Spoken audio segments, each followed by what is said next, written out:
और अगर देखा जाए तो आज से लगभग 90 दिनों का समय हमारे पास है। इन 90 दिनों में हमें ये निर्णय लेना है कि हम हमारी स्ट्रैटेजी को किस तरह से प्लान करें कि हम जो 80 मार्क का एक हमें लास्ट टाइम एक माइलस्टोन मिला है उसको क्रॉस कर पाए। निश्चित ही हम लोगों के लिए एक स्वर्णकाल है कि हमें एक साल में 2 प्रीलिम्स लिखने का मौका मिल रहा है। हमें मौका मिला है कि हम लास्ट टाइम की हमारी जो गलतियाँ उन गलतियों को सुधार लें। तो दोस्तों कोशिश करते हैं कि ऐसी स्ट्रेटेजी बनाने की कि हम लास्ट में रिग्रेट न कर पाएँ कि यार ये हम कर लेते हैं, ये सब्जेक्ट पढ़ लेते तो हम लोगों के लिए अच्छा होता है या हम सेलेक्ट हो जाते हैं। इस वाले वीडियो में हम कुछ चीज़ों पर फोकस करते हैं।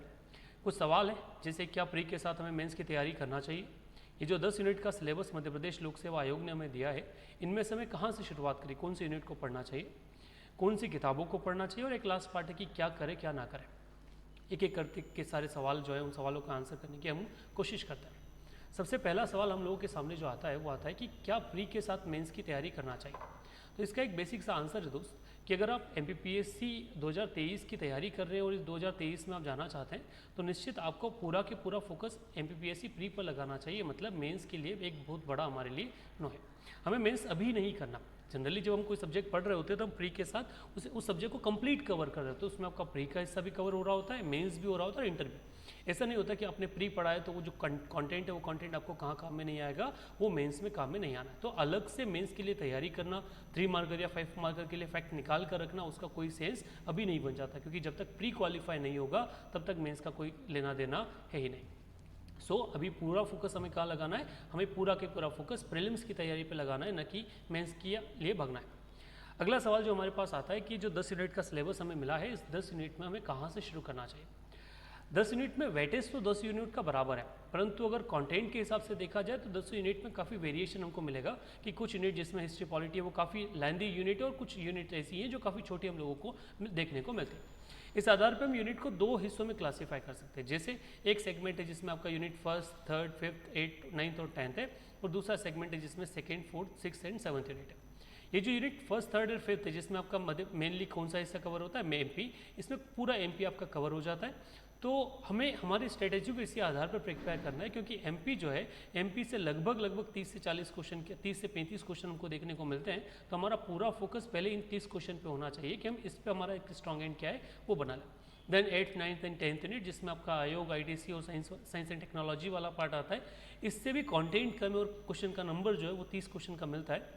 मतलब अगर हम इस 6 यूनिट पे फोकस करते हैं तो इसी कंटेंट में हम क्या करेंगे, 60 नंबर के आसपास का हिस्सा कवर कर लेंगे।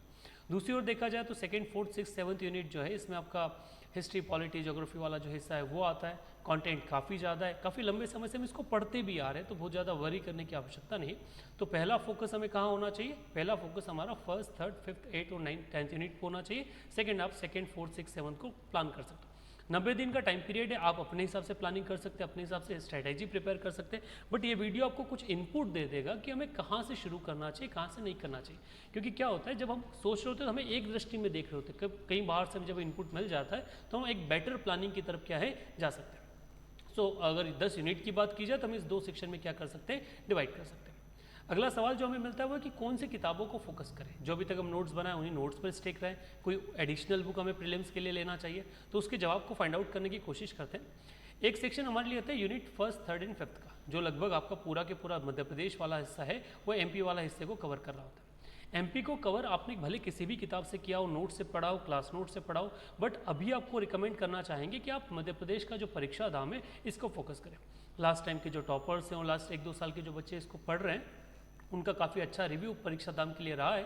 तो आपका फोकस परीक्षा धाम पे होना चाहिए। इसमें आप मध्य प्रदेश का हिस्ट्री, ज्योग्राफी, पॉलिटी, इकोनॉमिक्स सारा हिस्सा आपका क्या हो जाएगा, कवर हो जाएगा। मीन्स एक बुक से आप 3 यूनिट क्या कर पाएंगे, कवर कर पाएंगे। इस सब्जेक्ट की प्रैक्टिस के लिए आप पुणेकर का MCQ फोकस कर सकते हैं। पुणेकर अगर आपका हो गया है तो आप महावीर के MCQ पे जा सकते हैं क्योंकि जितने ज़्यादा MCQ पर आप जाएंगे उतना आप लोगों के लिए अच्छा रहेगा, उतना ज़्यादा हमें कॉन्फिडेंस आएगा कि किस तरह के क्वेश्चन आते हैं और हम क्वेश्चन बना पा रहे हैं या नहीं बना पा रहे हैं। एक स्ट्रेटेजी है कि जब आप क्वेश्चन लगाए तो कोशिश करें उनके आंसर को छुपा लें क्योंकि क्वेश्चन पढ़ते ही आंसर हमारे दिमाग में आ जाना चाहिए क्योंकि ये एक बेसिक रूल हमारे पास होता है। अगर हम सेकंड हिस्से में बात करें तो यूनिट 2nd, 4th, 6th जिसमें आपका हिस्ट्री, पॉलिटी, ज्योग्राफी, साइंस वाला पार्ट है, इसके लिए कवर करने के लिए आपने भले किसी भी सब्जेक्ट से कवर किया है, किसी बुक से कवर किया है, आपका अभी जो 90 दिनों में फोकस है वो लूसेंट पे होना चाहिए। लूसेंट एक अच्छी बुक है फैक्ट के लिए और MPPSC जनरली फैक्ट का जो डेटा है उसी डेटा पर जाते हैं। सो इन फैक्चुअल डेटा या फैक्चुअल कंटेंट के लिए आप लूसेंट का सामान्य ज्ञान फोकस करिए, जिसमें आपका हिस्ट्री, पॉलिटी, ज्योग्राफी वाला हिस्सा तो कवर होगा, साथ ही साथ आपका मिसलेनियस हिस्सा जो है वो भी इस बुक से क्या हो जाएगा, कवर हो जाएगा। तो कोशिश करो एग्जाम से पहले 2-3 रिवीजन हमारा क्या हो जाए, लूसेंट सामान्य ज्ञान का हो जाए। इसकी प्रैक्टिस के लिए आप लूसेंट का एमसीक्यू है उसको जा सकते हो, और साथ ही घटना चक्र के जो सब्जेक्ट वाइज एमसीक्यू आते हैं जैसे हिस्ट्री, पॉलिटी, ज्योग्राफी के लिए आप उस पर जाइए, वो आपको एक अच्छा कंटेंट देंगे, क्योंकि उसमें यूपीएससी, एमपीपीएससी, साथ में यूपीपीएससी, बिहार पीएससी के क्वेश्चंस मिल जाते हैं। तो एक wide range of variety of question आपको कहाँ मिलेंगे प्रैक्टिस के लिए, लूसेंट जो घटना चक्र का एमसीक्यू वाला बुक है उसमें मिल जाएगा। और अभी शायद प्रतियोगिता दर्पण ने भी अपना एक एमसीक्यू वाला सेट निकाला है, तो चाहे तो जा सकते हैं, वरना अभी जो प्राइमरी फोकस आपका है वो इन्हीं किताब पे रखें। जितना ज़्यादा कंटेंट आप कम रखेंगे उतना अच्छा है, क्योंकि आजकल सबसे बड़ी समस्या जो हम लोग देख रहे हैं वो है कि हमारे पास वैरायटी ऑफ कंटेंट अवेलेबल है। उस वैरायटी ऑफ कंटेंट के कारण हम क्या नहीं कर पाते, रिवीजन नहीं कर पाते। और एग्जाम के लिए सबसे ज़्यादा जरूरी अगर कुछ है वो है रिवीजन। जितना ज़्यादा रिवीजन आप करोगे उतना ज़्यादा आपके लिए क्या रहेगा, उतना ज़्यादा आपके लिए अच्छा रहेगा। अगला सेक्शन जो आता है वो आता है 7th, 8th, 9th and 10th unit का। इसको कवर करने के लिए आप अभी तक आपने जो क्लास नोट्स बनाए हैं उन नोट्स पे जा सकते हैं, या फिर आप किसी कोई भी चैनल आप फॉलो कर रहे हो उसके यूट्यूब के चैनल से भी आप इन सब्जेक्ट को कवर कर सकते हैं। कल्पाक्ष भी अभी आने वाले रिसेंट टाइम पीरियड में इन सब्जेक्ट्स पे जहाँ से क्वेश्चन आते हैं उनके लिए एक स्पेसिफिक वीडियो सीरीज लेके आने वाला है, जो आपके लिए बड़ा ऑथेंटिक रहेगा, बड़ा लिमिटेड रहेगा। मीन्स इधर उधर की बातों की जगह हम कोशिश करेंगे कि जितना फैक्चुअल कंटेंट आपको प्रोवाइड कर सके उतना आप लोगों के लिए अच्छा रहेगा। सो इन चारों यूनिट को कवर करने के लिए, अच्छा करंट अफेयर के लिए बहुत ज़्यादा कंटेंट को फॉलो करने की आवश्यकता नहीं है, क्योंकि करंट पे आप कितना भी पढ़ लें कंटेंट कभी खत्म नहीं होगा। तो कोशिश करें लिमिटेड कंटेंट को फॉलो करें, स्पीडी हुआ या घटना चक्र जो आपने अभी तक प्रेफर किया है उसी पर आप रहें, क्योंकि अगर कंटेंट लिमिटेड रहेगा तो आपको रिविजन का टाइम आप लोगों को क्या होगा वो आपको मिल जाएगा। वीडियो का लास्ट सेक्शन जो आता है वो होता है कि क्या करें क्या ना करें।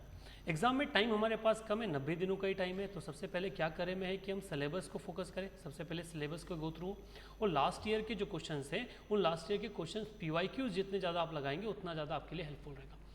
हफ्ते में एक आध दिन ये करो कि लास्ट ईयर का पेपर पूरा लगा कर देखो। हाँ, वहाँ से फैक्ट वाले जो क्वेश्चंस उनको आप छोड़ सकते हो, परंतु बाकी जो हिस्ट्री, पॉलिटी, एमपी से रिगार्डिंग जो क्वेश्चंस उनको आपके लिए क्या करेंगे वो हेल्पफुल रहेंगे।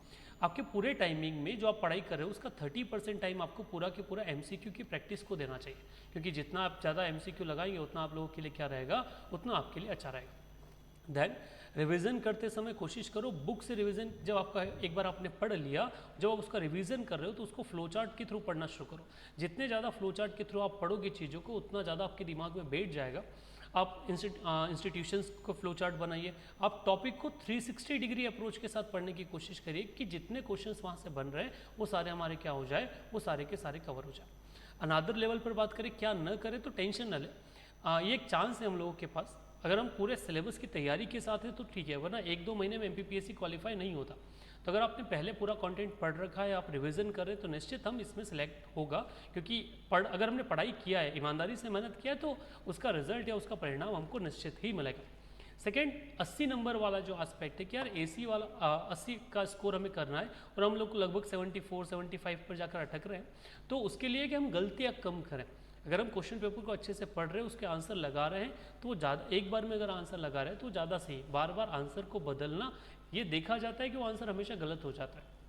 तो एक बार पढ़कर क्वेश्चन पेपर को सही से पढ़कर अगर हम प्रैक्टिस कर रहे हैं, क्वेश्चन को सही से पढ़ रहे हैं कि क्वेश्चन क्या पूछा है, तो हम ये जो 1-2 नंबर की गलतियाँ करते हैं वो गलतियाँ हम क्या कर पाएंगे, कवर कर पाएंगे।